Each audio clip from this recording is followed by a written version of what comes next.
Samba Mbeng secrétaire général du collège des délégués de Forteza.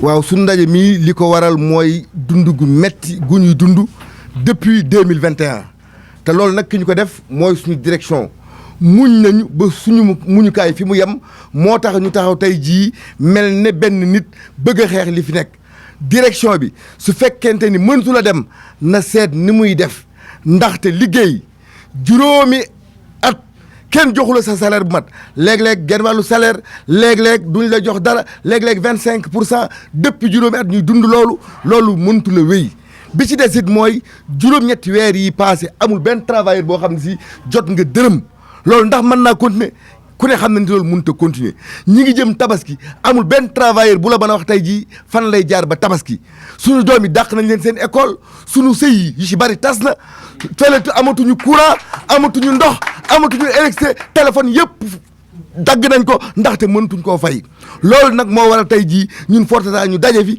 ngir dénoncer situation bi nga xam ne si moom la ñuy dund. ñu leen di cotiser IPRES.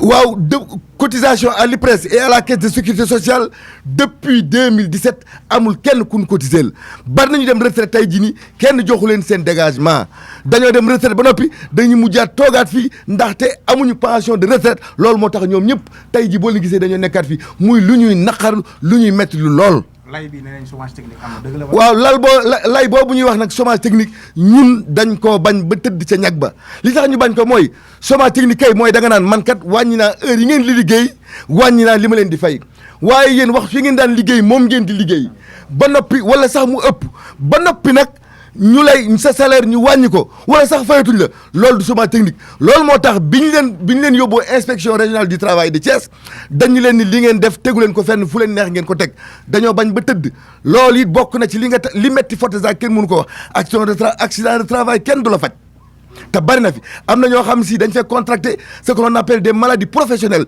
ci liggéey bi lañ ko jëlee tey ñu nga tëdd seen kër non seulement faju ñu leen mais dañ leen a seetaan ñu tëdd seen lal mënuñoo faju moo tax tey jii nii bari na ci personnel bi ñoo xam si ña nga àllaaxira jiitu nañ ñi te ñun ñii foofu lañ jëm loolu nag la ñuy bañ duñu ko nangu directeur général su mënut a continuer na seet neneen ni muy def fii ay xale yu ndaw ñoo fi nekk déterminé kenn jàng lu ñuy liggéey ku fi ñëw naw nga suñu liggéey loolu nag lañ bëgg a continuer mu wéy te loolu nag du ñu nangu nu leen neex ngeen wax naa njaayum jaam jeex na depuis 1888 kon ñun du ñu nangu ngay naan suñu deret liggéey leen bu weer deewee te li ci gën a metti mooy dañoo wax chômage technique mais ñun ñi ngi liggéey ba léegi ñi ngi jaay gaz weer wu deewu nekk ñu jaay gaz léegi bu ñu joxee li nga xam ne si moom lañ jaay yow nga fay ko soo bar ñun tëdd loolu duñu ko nangu.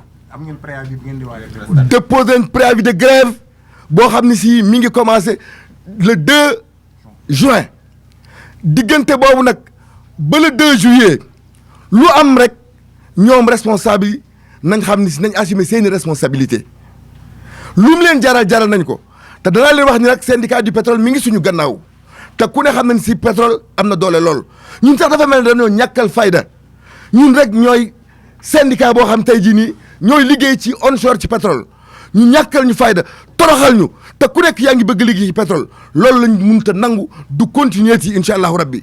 lu mu leen jar Forteza li fi am kenn mënu koo wax li fi am kenn mënu koo wax ndaxte Forteza la ngay gis ñoo xam ne si dañ laa tudde prestataire nga liggéey lu mat fukki at ak juróom ñenn ñi am nañ fukki at ak juróom-ñett ba léegi ñu tuddee leen prestataire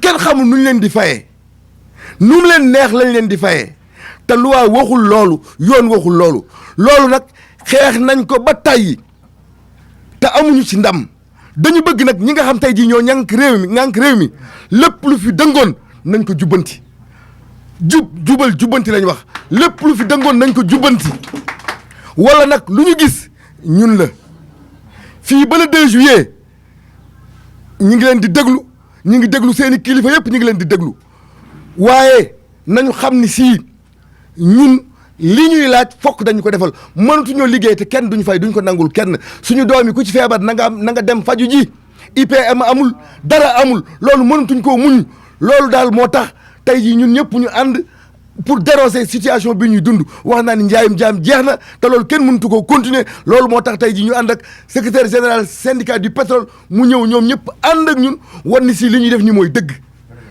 Merci beaucoup. Moi, je suis François André Diouf, je suis le secrétaire général adjoint du syndicat national des travailleurs du pétrole et du gaz affilié à la CNTS-FC. Quel est l'objet de la rencontre aujourd'hui? Mais nous sommes aujourd'hui sur ce site de Gadiaga où les travailleurs éprouvent beaucoup de difficultés liées à des problèmes de salaire depuis plus de, je dirais depuis 2001, depuis l'incendie, et 2021, depuis l'incendie du puits de Gadiaga. Les travailleurs vivent ici une situation exécrable. On leur dit un soi-disant de chômage technique qui ne dit pas son nom et qui est même illégal. Et à partir de ce moment, nous avons fait toute la procédure. Nous avons rencontré les dirigeants de Forteza, nous sommes allés voir le ministère de tutelle, le ministère de l'énergie, des pétroles et des mines. Petrosen a été saisi, mais depuis lors, la situation elle est restée intacte, sinon elle est en train d'empirer. Les travailleurs sont dans le désarroi. Alors, nous, syndicats du pétrole, nous avons demandé aux travailleurs d'aller à l'inspection régionale du travail de Thiès. Ils y ont allé pour continuer les négociations. Malgré tout, ils sont sortis de là-bas avec un procès verbal de non-conciliation.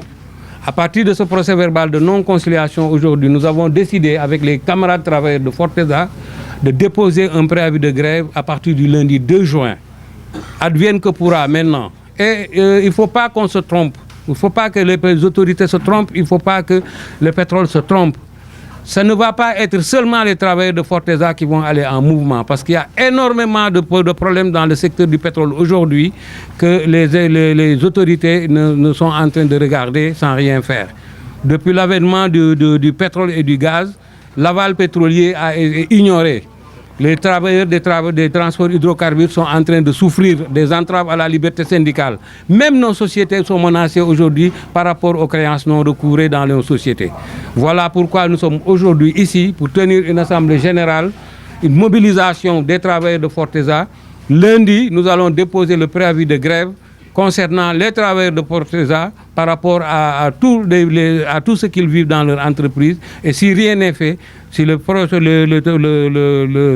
préavis de grève expire, nous allons aller en mouvement, parce que travailler sans être payé, ne pas travailler sans être payé. Maintenant, nous sommes arrivés à une situation où nous disons lutter ou mourir. Et nous allons lutter avec les travailleurs de Forteza pour qu'ils recouvrent leurs droits. Il y a les cotisations sociales, et ça, c'est le plus grave. Des travailleurs qui vont même aller à la retraite sans même pouvoir bénéficier de la pension retraite. Des travailleurs qui, quand ils sont malades, ils ne peuvent même pas se soigner. Ils ne peuvent pas soigner leur famille. Leurs enfants sont renvoyés des écoles. Il n'y a plus de scolarité.